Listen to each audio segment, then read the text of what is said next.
Greetings, everyone. Thank you for coming to join us at the first in-person PNSQC since the before times. Thank you. We're honored that you could join us. So I'm going to be talking about this career choices for the modern tester. Sounds very fancy pants, right? So the question that I'm going to be answering is this question. So a few months ago, at the beginning of 2022, I was in a Twitter space with some very eminent testers. One of them was called Maret Pahayave. The other one was called Lizzie Hocker.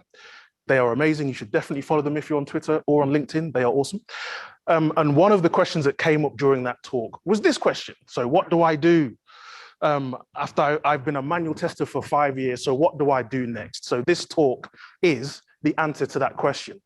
But the interesting thing is that, like, it's not, there's a more interesting aspect to the answer of this question, or there's a different question that you can ask. So this made me immediately think about, well, what roles could I do? And I went and wrote a blog post about all these different wonderful roles you could do. But actually, the more interesting thing is how you go after those roles and how you pick a direction and what you should do and mindset and all of that kind of stuff. So I'll start with talking about, the roles, and then we'll talk about the mindset stuff. I do apologize. There may be an element of woo-woo stuff in the presentation. Please forgive me, bear with me, it'll be fine. I'll try and keep it to a minimum, okay? Cool. All right, so first thing I want to talk about is this.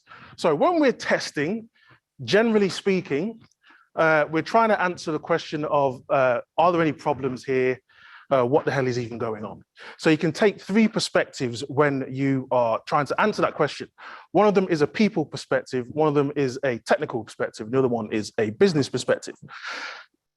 And so when you adopt each one of these different perspectives, you can ask yourselves different questions in order to explore the application that's in front of you.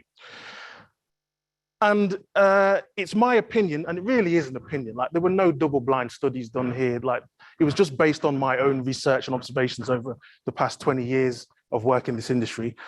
There are roles that lend themselves or align themselves more naturally to each one of those perspectives. So I'm going to talk about those now, after I get some water, because wow. Okay.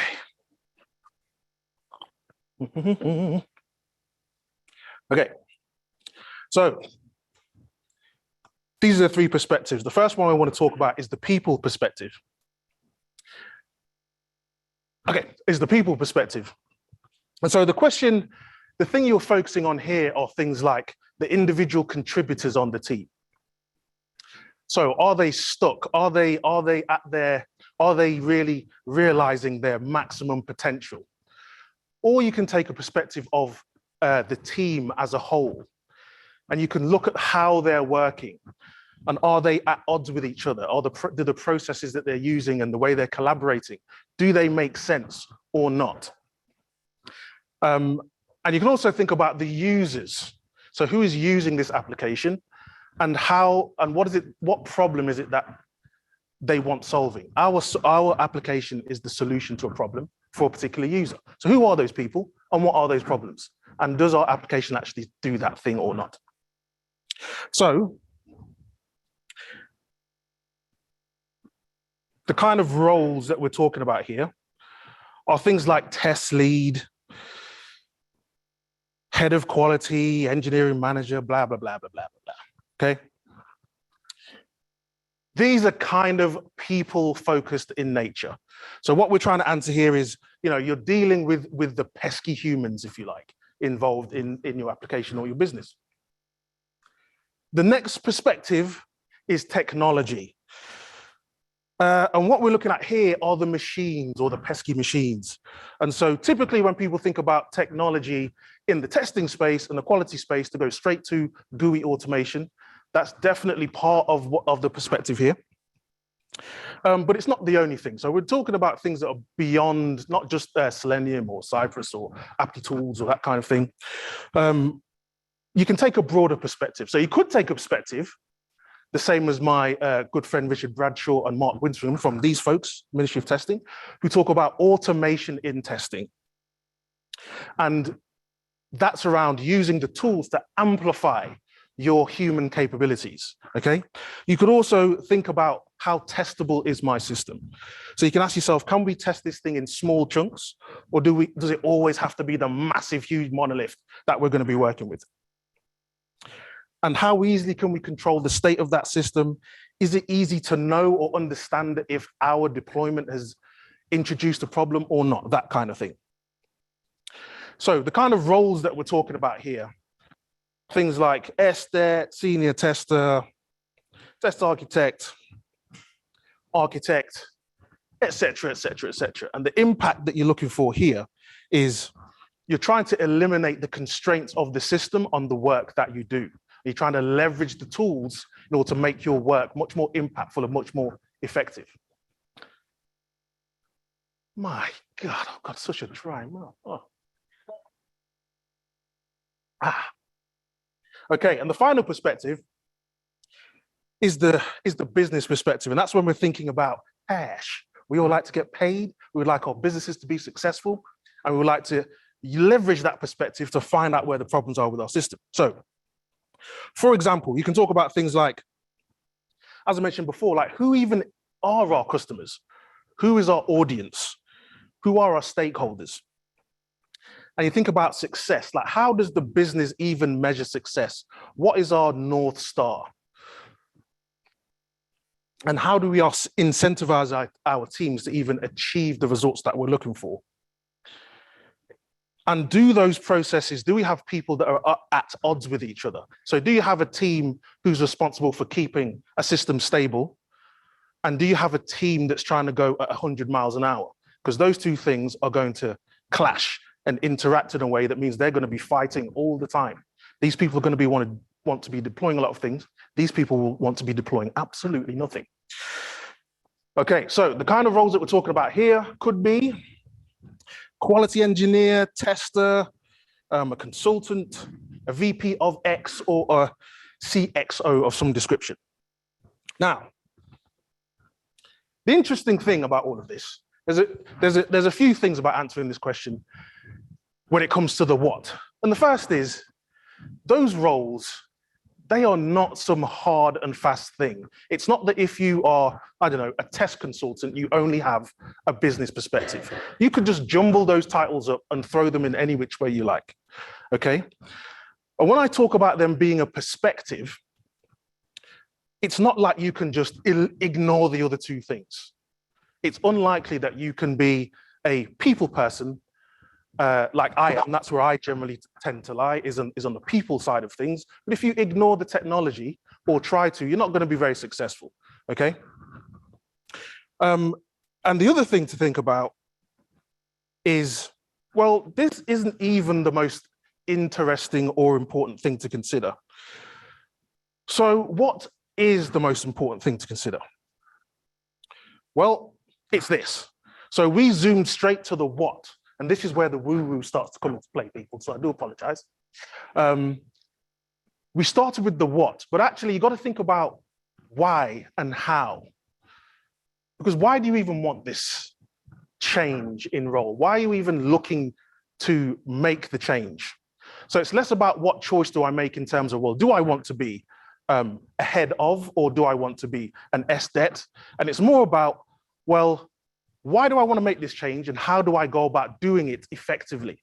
Okay, so I'm gonna work my way through this why and how aspect of what it is that we're doing. So I'm gonna start with why, as the famous book says. Now this is, okay, so this is where you consider what even is motivating you to even try and change from where you are now. So the original question was, I've been a manual tester for 5 years, what do I do next? Now we've all answered this question either for ourselves personally, or maybe we have teammates and colleagues and direct reports or whatever who have come to us with this question, like, what do I do next? And the thing to start with is why. And why is more around the purpose. It's bigger than, say, the obvious one is money, right? But it's got to be bigger than that. It's more like a cause or a belief. So what is the money actually going to unlock for you or achieve for you? What's it going to do for you? That's the purpose. That's the why. And so you can imagine yourself, if you think about where do I want to be in 3 months' time, in 6 months' time, in 12 months' time, and consider that kind of thing. And what will be unlocked as a result of me achieving this goal of becoming an estate or becoming a head of or becoming a lead. So that's the kind of thing that you need to consider first, because that's going to orient you and that's going to give you fuel for the stuff that we talk about next. Okay, so the next thing to think about is you got to have some self-belief. Generally speaking, this is going to be hard and it's going to be really, really difficult. So you're going to have people along the way that are going to be detracting from you. They're going to be telling you, no, you can't do that. Well, that's too difficult, or you're not cut out for this thing. And you need to have some inner belief and some core strength to kind of push those doubters to the side and not really think about those folks. Or if you don't have the inner belief yet, you can leverage your friends and you can have like a support team or like a cheerleading team who will give you that boost whenever the doubters come out to try and get you. They can deflect or give you a boost and keep you pushing. Ideally, you could have both. Ideally, you'd have at least some level of inner belief that you can achieve this goal, and you'll have people alongside you who will be pushing you and supporting you, given that inner core belief that we all need from time to time.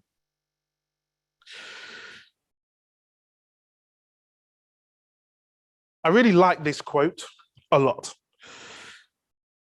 because you got to really think about who is in control of this situation.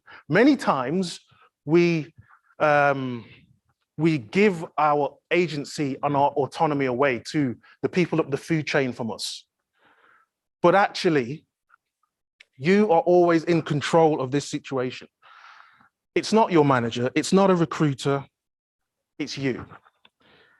So an interesting example about this is myself. So this time last year, I was leading a team of about 11 people. And in the summer of that year, one of my teammates approached me and said, hey, man, look, I really need to get a promotion.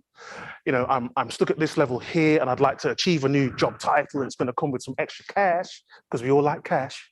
So I was like, awesome. Here's what you need to do. We need to do this. We need to have that conversation. We need to have the other conversation. You need to go and do this, et cetera, et cetera, et cetera. We need to make this plan and then we can execute. But sadly, the day after that, I was signed off work ill for about 3 or 4 weeks. So no one saw me for 3 or 4 weeks. I was not thinking about work at all. I was just trying to get better. And then when I came back, because I hadn't been there 4 weeks, it was like, awesome, Vern's back. Here's all this work that didn't get done while you were ill. And they just piled some, so I was working through my inbox. So it was 2 weeks, and this is on me, this is not a good thing. It was 2 weeks until I got back to that individual. So in the 6 weeks he hadn't spoke to me, he had not pushed that situation forward anywhere. He was waiting for me to deal with it.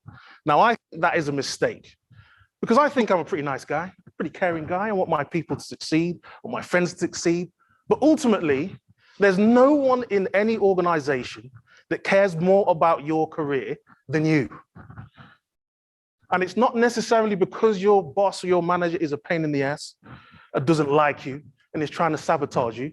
They may just be busy, they may be pulled in other directions, they may have been ill. And you can't afford to wait and waste that time. So you need to demonstrate and take control of the situation. So if I was your boss, you need to be nagging the shit out of me at all times. That's the kind of thing that I'm talking about. Say, hey, have you done the thing? Have you done the thing? You said you were going to set up this conversation. Have you set it up yet? If you haven't set it up, can I set it up? You need to take control of that situation. You are in control. Does it make sense? Cool. Okay. This is where things get a little bit uncomfortable, because if you keep doing what you've been doing, you're going to keep getting what you've been getting. So if you want something to change, if you want to go from here to over here, you are going to have to change something.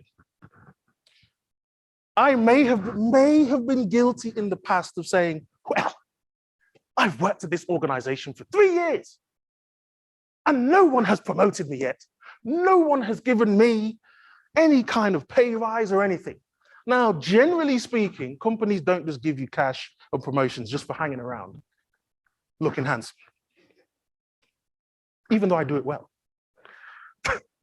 But you need to do something different, okay? Something needs to change for you in order to make the change happen out there in reality. You can't keep doing the same things. So if you want something to change, you are going to have to change. Make sense? Sweet.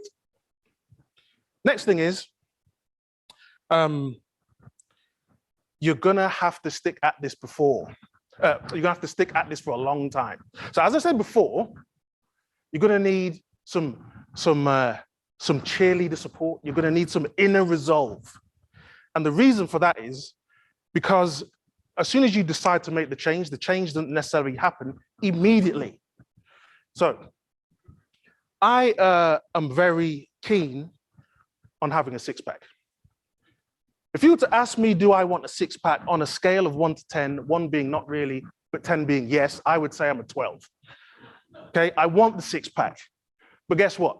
I've just traveled from the UK to here. And that was like a day's worth of travel with all the connections and setting off early and all the rest of it. And so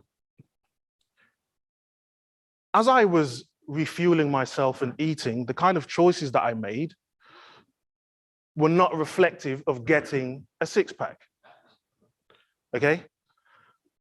And in the past, I've done that before, but I haven't maintained it for long enough.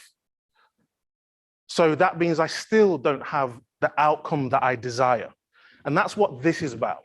You're gonna have to stick at this for a long time. And there's no telling when the success may come. You just gotta keep pushing. It's hard to predict when that's gonna happen, but it will happen. But you need to stick at it. You need to think long-term. You need to think, how does the choice today and my behavior today impact what I want in the future? Do I want the short-term pleasure or do I want the long-term success? This one is hard, but this is kind of part of the key. Okay. This kind of summarizes everything that I've just been talking about, okay? Where we may be at the moment is the comfort zone. That's where everything's nice and predictable and safe. Where if you elicit some change, you're gonna have to leave the comfort zone and you're gonna have to end up in the learning zone or the growth zone. That's where you are not faced with the same kind of things you've been doing all the time, and you're faced with something different and you're gonna have to learn some new skills. You're gonna have to get comfortable being uncomfortable. Now, this comes with a caveat. This is absolutely not about distress. This is about eustress. Eustress is the kind of stress that's energizing and gives you power. Distress is burnout and pain. So this is not about burning yourself out. I think that's what happened to me last year. I think I was pushing too hard, got a bit too stressed, didn't realize, and I was off for 4 weeks. Nothing got done in that 4 weeks. I had to focus on recovery. Also, do not make the mistake which I have done and think that bad is comfort zone and good is growth zone and learning zone. It depends where you are at in any given moment. Sometimes you need to rest. This is key because otherwise you burn out. You got to be better than me. So realize, okay, for a period of time, if I want this outcome, I'm going to have to push. But don't push indefinitely. You can't keep pushing indefinitely. Sometimes there are things in your life that require attention and energy. So work can chill. Work can just go back to the comfort zone and relax. But there will be times where you do have to push. And so that's what this is about. Knowing when to do one or the other. Okay? So don't think this is good or bad. It's just, if I want to elicit some kind of outcome, let me step out of my comfort zone and do the thing and keep pushing and keep pushing. And then at the appropriate time, I can pull back and I can rest and recover and re-energize. All good? Okay. So that was all why stuff. This is all how stuff. So the first thing you need to do is to pick a given direction. How do you pick a direction? Well, what you got to think about is, there are many different ways you can do this, because there are three potential directions you can go in: people, technology, or business. Which one do you pick? So one thing you can do is to kind of ask people, or think about maybe, what is it that people ask you about all the time? What kind of problems do people bring to you to solve all of the time? And that could be a clue as to where your strengths lie and where you can really forge ahead. Another thing that you can think about is what gives you energy. So for me, there are things that give me energy is talking to people and working with people. And I've been going on this coaching journey for the last 2 or 3 years. And that's all about amplifying people's inner awesomeness and just making them maximize their potential as much as possible. Which is not to say that I dislike the technology and the business kind of perspectives, it's just that's where my natural strengths lie. That gives me energy. And then there are other things that just make you wither. And I don't really want to do that. I don't really want to. I've got friends who have got no interest whatsoever in what we may call technical testing. Nothing. They just don't want to do it. It saps all their motivation. It saps all of their focus. They don't want to do it. Cool. They can focus elsewhere. So you need to think about, what is it in your day-to-day that gives you that energy, and what is it in that day-to-day that drains the energy and sucks it out of you?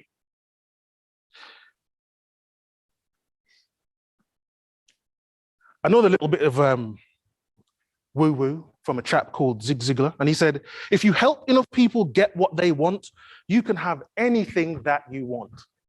So if you help enough people get what they want, you can have anything that you want. So if you imagine yourself in this new role, who are your stakeholders? What is it they're going to expect from you? And you can start to service those needs and address those needs now. And if you help enough people do that, you will have anything that you want. So a good example of that could be Phil, the organizer of PNSQC. He's probably unlocked a bunch of cool opportunities for himself by helping people like us come here and gather together and learn and network.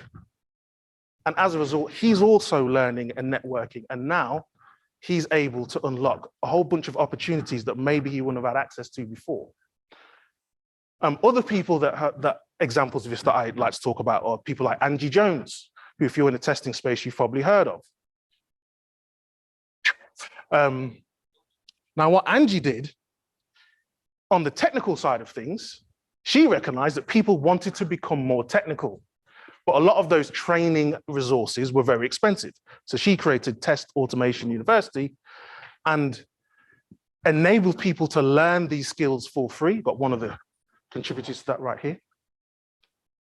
And as a result of that, she is now the global head of developer relations at Square or Block, something absolutely ridiculous, because she helped all of us all over the world get what we wanted, and now she can have anything that she wants. Or another person, and another example is Rosie Sherry from Ministry of Testing.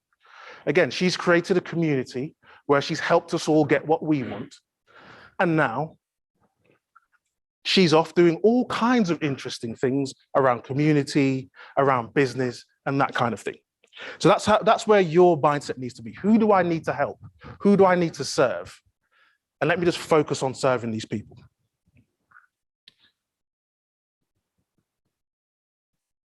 Now, success leaves clues. So some of those people that I talked about and others in this room may be in the role or in the position that you would like to be in. So we're all at PNSQC.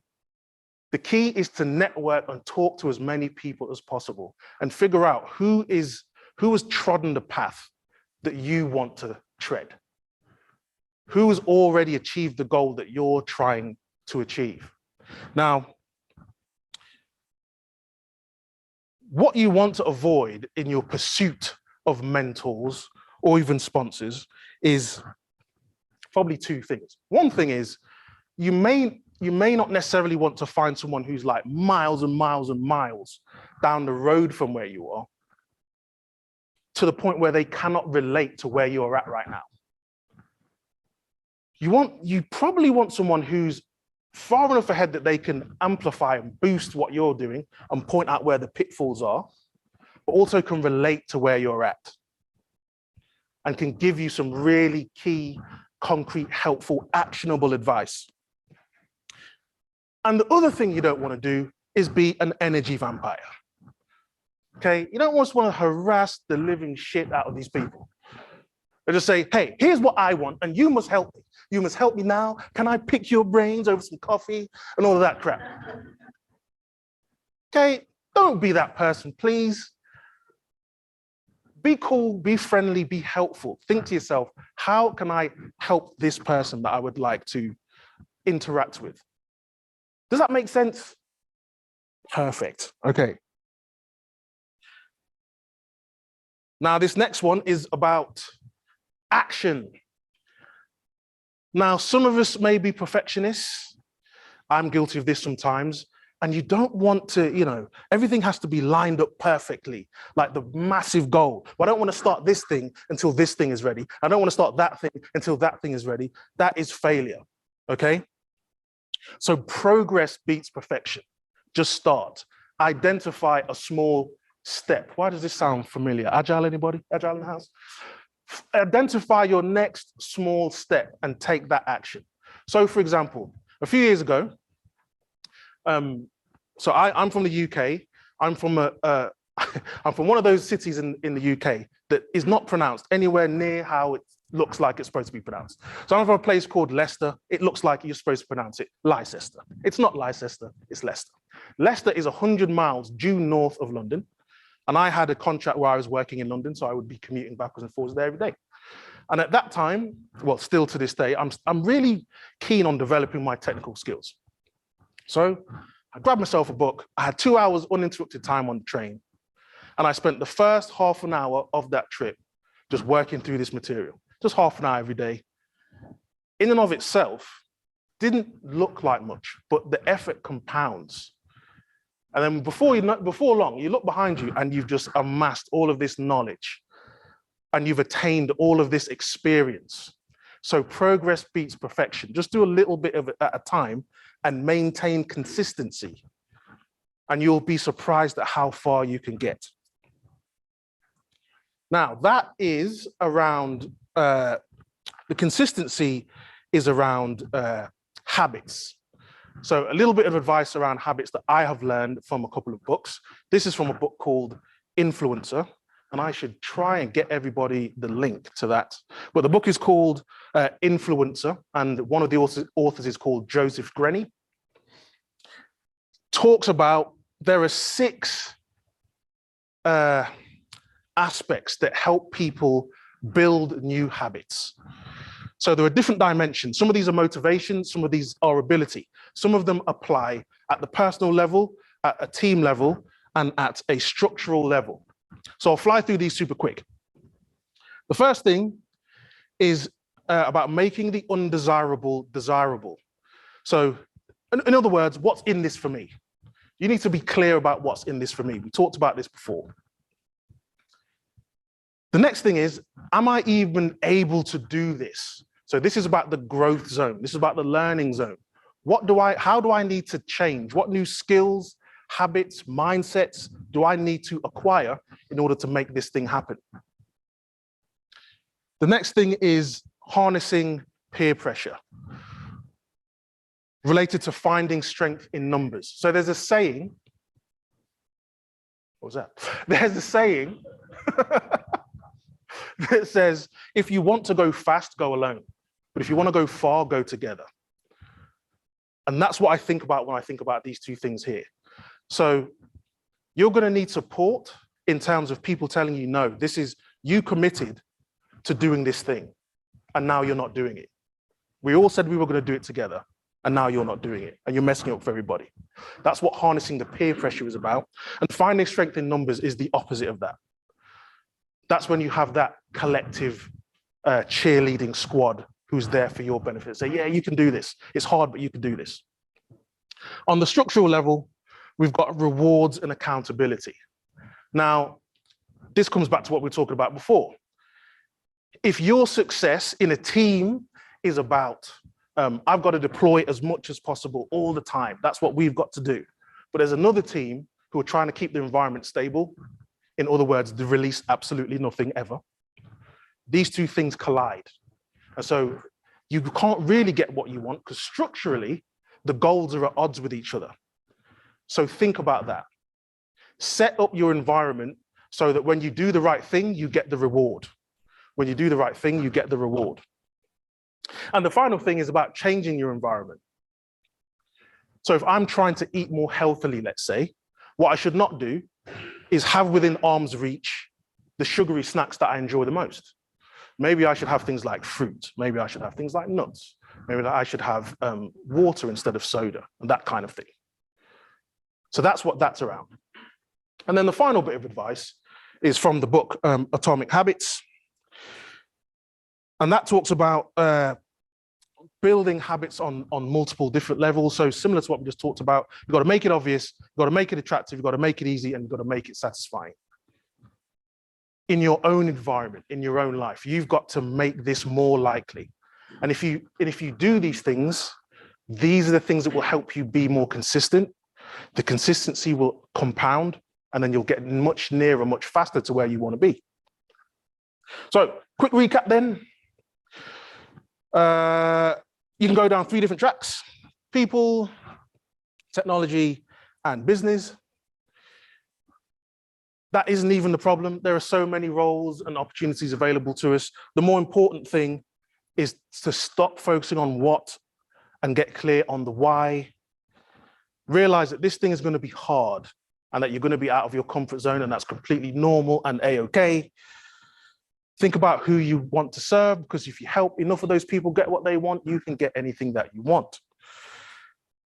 And instead of thinking about the goal, think about the habits and think about, well, the kind of person who is already an estet, what would they be doing in this moment? How would they deal with that situation and become that person? And progress over perfection. I cannot overstate this enough. The small actions compound over time.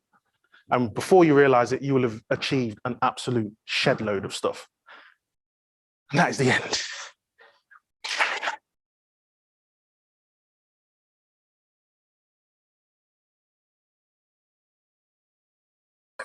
Are we doing questions?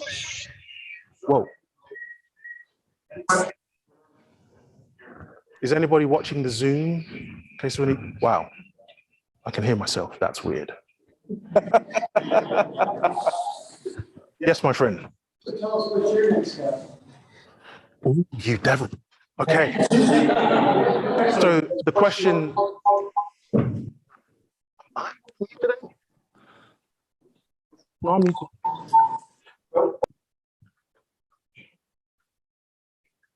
Okay, it stopped. Cool. Okay, so the question was, what is my next step? So my next step is I'm interested in coaching. So I'm trying to learn as much as I can about coaching. I'm so interested in coaching, it's unreal. So if you want me to come back and talk about coaching, I'd be happy to. But there's that, and there's the technology side of things. So I'm coaching people at the moment, practicing, looking for people who want to be coached, and I help them deal with any situations that they're coming across. That is awesome, very rewarding. And then the technology side, I am learning, don't judge me, people. I'm learning Ruby. I don't know why. I don't know why. I didn't say it was logical. If I was making a logical decision, I'd be choosing Python or JavaScript, okay? I just like Ruby. It looks nice, okay? I just want to learn about coding. So that's what I'm doing. So I'm trying to do a little bit of that every day, Ruby, and a little bit of coaching and like leadership type stuff. That's me. Any more for any more?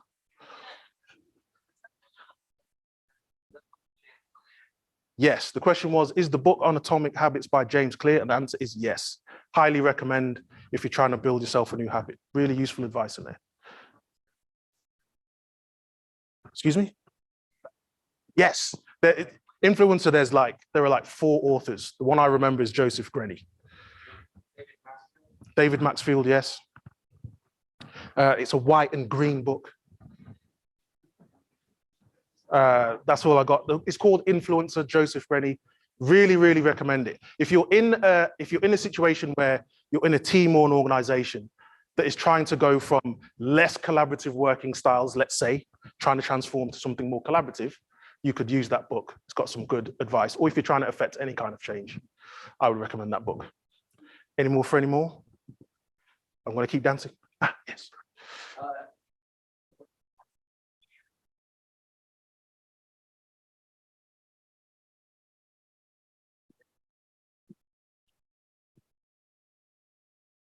Okay, so the question was, if you're part of somebody's peer support group, what's my favorite way to hold them accountable? Is that right? Yeah. My default is just to replay back to them what it is that they said they wanted to do and for the reasons that they said they were going to do it.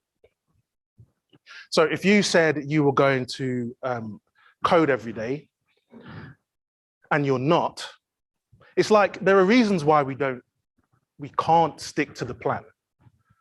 But if it goes on for too long, it's like, well, what was even the point? So I'm just like, look, is this still real for you? Is this still powerful for you? And usually that either gets people to decide, yes, it is.